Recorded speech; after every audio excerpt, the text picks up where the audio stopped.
Assalamualaikum warahmatullahi wabarakatuh.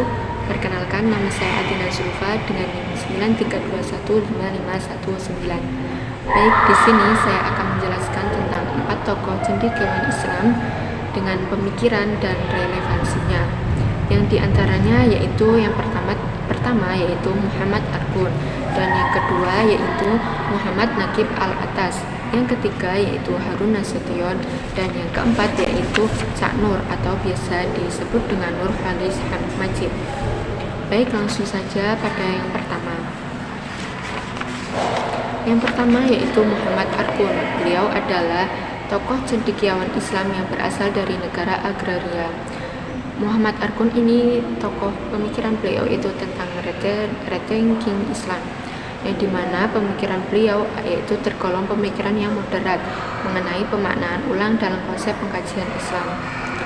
Pemahaman secara singkat dan secara sederhana teori beliau yaitu teori dekonstruksi Islam oleh Argun, yakni membangun ulang dan mengkaji Islam secara ulang dengan memaknai dalil nakli secara konstekstual, historis, antropologis, yaitu memaknai dalil nakli baik Al-Quran maupun hadis tidak hanya secara tekstual, namun melainkan juga dengan menyesuaikan konteks situasi dan keadaan yang ada pada masa dan suatu tempat tertentu. Dan hal ini dikarenakan konteks suatu daerah dengan daerah lain atau perkembangan zaman itu sangat memungkinkan perbedaan. Dan perbedaan ini melalui istinbat hukum yang dilakukan oleh para ulama. Teori dekonstruksi Islam tentunya tidak diimplikasikan pada ajaran yang bersifat paten seperti akidah, ketauhidan, dan hukum syariah, namun lebih kepada hal-hal yang bersifat muamalah atau interaksi dengan sesama manusia. Jadi pada intinya seluruh problematika kemasyarakatan hendaknya tetap ada solusinya melalui istinbat hukum dari para ulama yang bersumber pada Al-Quran dan hadis. Relevansinya dengan era kontemporer ini yaitu permasalahan zakat fitrah, di mana antara suatu daerah dengan daerah lainnya berbeda karena jenis makanan pokok yang berbeda-beda. Di Indonesia menerapkan beras dan di daerah lain yaitu dengan gandum atau sebagainya. Demikian pula dengan pendidikan Islam yang dulunya hanya terfokus pada mengkaji kitab-kitab salafi saja, yang mana kini sudah berkembang dengan menambahkan kajian-kajian ilmu seperti ilmu umum, sains, bahkan terkait kewirausahaan. Yang kedua yaitu Muhammad Naqib Al-Atas. Beliau adalah tokoh cendekiawan Islam yang berasal dari Malaysia. Beliau asalnya kelahiran Bogor, Indonesia, kemudian beliau pindah ke Johor, Malaysia. Oleh karenanya beliau terkenal sebagai cendekiawan Islam Malaysia. Teori Islami beliau itu yaitu Islamisasi ilmu. Islamisasi ilmu menurut beliau itu terkenal dari beliau presentasi pada saat konferensi pendidikan Islam tingkat dunia, yang dimana tepatnya yaitu di Mekah. Beliau memaparkan bahwa perlu diadakannya islamisasi ilmu karena keilmuan yang sampai pada dunia Islam ini saat ini sudah banyak terkontaminasi westernisasi atau kebarat-baratan. Dan beberapa hal yang melatar belakangi teori islamisasi ilmu milik Syekh Naqib yaitu produk keilmuan yang bangsa barat selalu menitik beratkan pada rasionalitas akal manusia, sehingga membuat bangsa barat jauh dari nilai keagamaan. Kemudian menyebabkannya paradigma berpikir bahwa ilmu itu tujuannya adalah ilmu.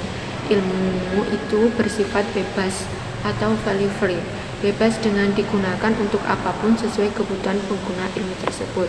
Namun menurut Syekh Naqib itu dalam perspektif islamisasi ilmu beliau itu tidak value free, tetapi bermuara pada pembentukan akhlak dan penyandaran pada fitrah manusia, yaitu sebagai makhluk ciptaan Allah dan sebagai mengabdi sebagai hamba dan khalifah di bumi. Dan cara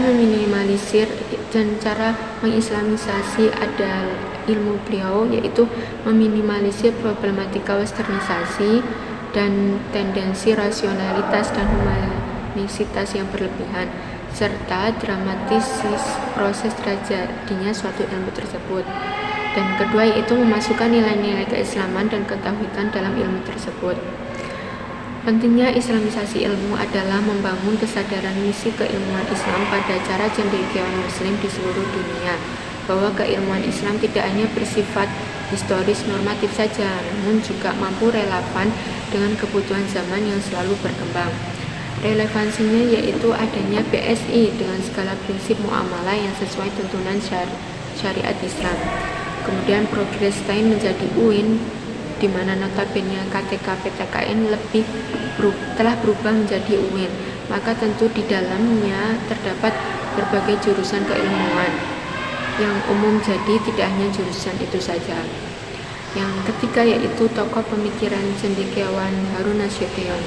Beliau adalah seorang akademisi, intelektual, pemikir filsuf dan tokoh muslim di Indonesia.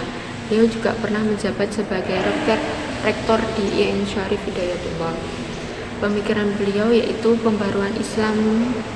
Beliau upaya menyelaraskan antara pembaruan paradigma Islam dengan kemajuan ilmu pengetahuan dan teknologi di dunia modern. Dalam pembaruan ini bukan berarti mengurangi ataupun menambah, namun yaitu dalam pembaruan ini beliau berupaya menyesuaikan pemahaman dengan keadaan perkembangan zaman yang sesuai dengan Al-Quran dan Hadis.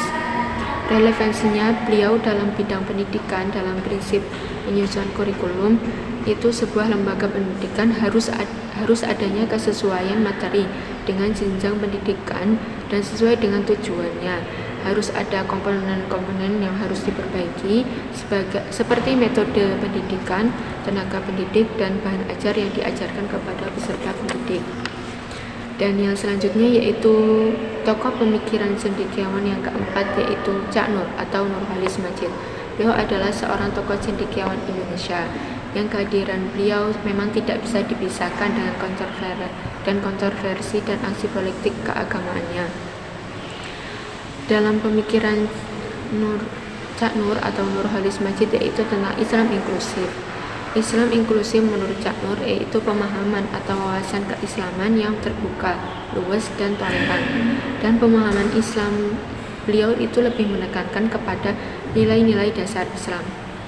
Relevansinya dalam inklusif yaitu Islam inklusif yaitu menumbuhkan kesadaran dan pengakuan tentang adanya kebenaran dalam setiap syariat yang berbeda dan semua bentuk dengan keberagaman yang menjadi ketentuannya, dan menciptakan tatanan masyarakat yang sejahtera dan dikembangkan tanpa dasar, justru dikembangkan berdasarkan realitas umat Islam di Indonesia.